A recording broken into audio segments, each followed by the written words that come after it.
Hi guys, thanks so much for watching The Social Life, the place to be for entrepreneurs with a purpose. Today, I am so happy to be back. I haven't seen you guys for, I don't know, it's been like 2 weeks. But I got some really good rest and relaxation, which was much needed. And I had the ability to kind of step back from the business, look at things and see kind of what you guys need and, taking some more questions. One of the questions we got in the group was, how to start your name. Like, how did you find the name for your organization? And today I have 5 tips that will help you get that name going, and just some things to think about when you're starting that name. So we've all been there. Like when I was starting my name, you know what? It was probably one of the longest periods of time that I spent thinking about probably any one thing in this business, because obviously it's such an important piece of what you're doing, and it's going to be with you for the life of your business. So yeah, it's important. So I thought, I couldn't believe I haven't made a video about how to name your organization yet. So here we go. So the first tip is, you want to think about your vibe.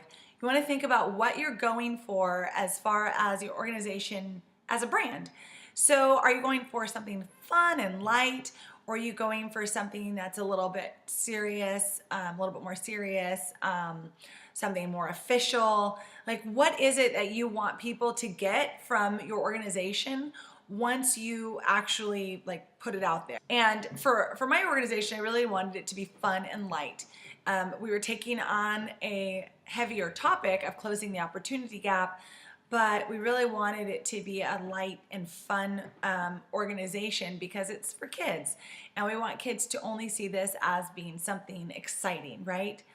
And so we came up with our name by using these few steps. So the first step was the vibe, fun and light. And then the second step is thinking about what you actually do. Like, what is it that you actually will be doing? What's your mission? Are you like, for instance, for us, we were launching kids into activities, right? We wanted to give them exposure. Those were some of the words that we were using in our daily talk with other people when I would be talking about, this is what our program does. So think about some of the terms that you're already using when you talk to people about your organization. Are you helping people save money? Are you mentoring kids? What words are you using already, and what is the action that you're actually doing? So find the actionable verbs that you're doing and set those aside. The third thing you'll want to make sure is that you know who you're doing this for. So who is the organization for? Is it for parents of low-income families, or is it for kids? Is it for teachers? Like, who is the organization there to support?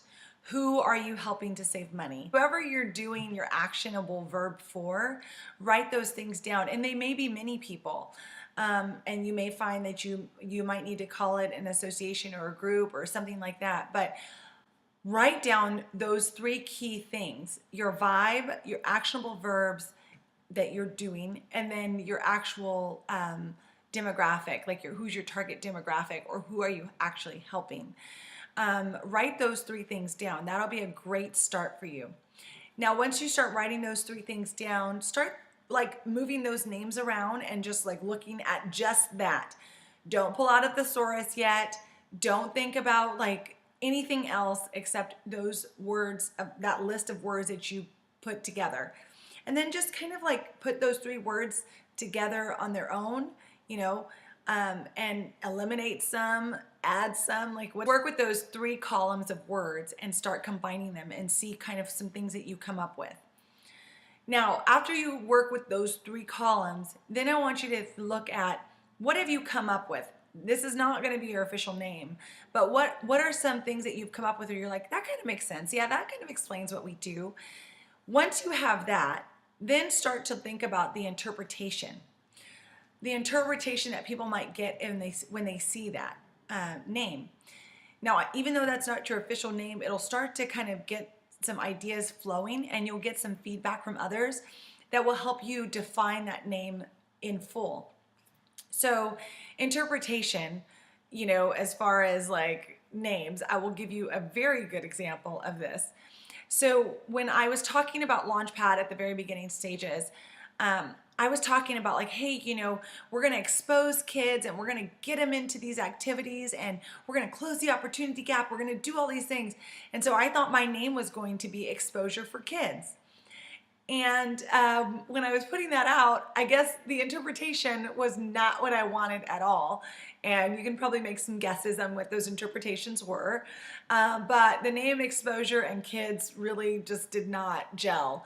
And I didn't even realize it because I was so excited about my mission and what I was doing that I just thought it was a great name and it said exactly what I was trying to do.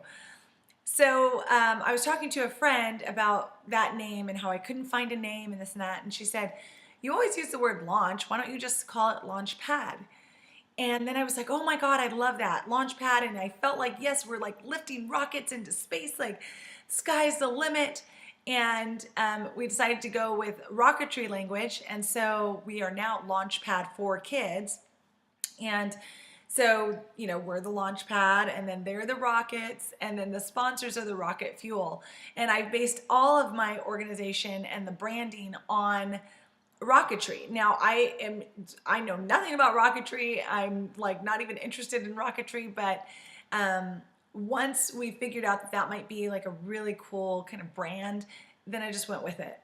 And that's what I'm saying to you guys, like just go with what you're getting, because the last tip, which is number 5, is that really your name doesn't honestly matter, right? Like there are some names that you see and you don't even really know exactly what they are. So if it intrigues you at all, or you heard about it from somewhere else, you'll go check it out and you'll see what it's all about. So I could have named the organization Opportunity Gap. I mean, I could have named it lots of things, but I love Launchpad. It has come to resonate with, sponsors and other people who support the organization. And the bottom line is it's all about your mission. So it really depends on what you're doing and what you're highlighting, what you're sharing about your organization that will help your organization resonate with others. So don't put so much emphasis on the name. Work from the body of words that you come up with from those first 3 tips. And then talk to people about it. That is really where you'll start to grasp how people are interpreting your organization, how people understand your mission.